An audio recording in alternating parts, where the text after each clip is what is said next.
এখানে পেঁয়াজ বেরেস্তা করছি, কালো জিরা ভর্তা করবো। এখানে আছে কি আছে কি রান্তেছি দেখি। এই যে কচু দিয়ে, জি আম্মা আম্মা, এই যে কচু দিয়ে ইলিশ মাছ মাথা, সব মাথা কিছু আছে। এখানে হচ্ছে ডাল ঘুগনি হচ্ছে, বাজে হচ্ছে 10টা 28। এই হচ্ছে কালো জিরা। এই যে আমার আরেকটা মোবাইল, এটা হচ্ছে এই অবস্থার জন্য এটাই নেওয়া হয়েছে। এই যে 10টা 28 বাজে কালো জিরা।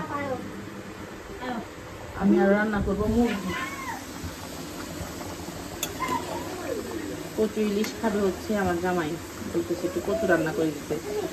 ডায়াবেটিস আছে সবারই, তারপরও তো খাবো, একটু খাইলে সমস্যা নেই।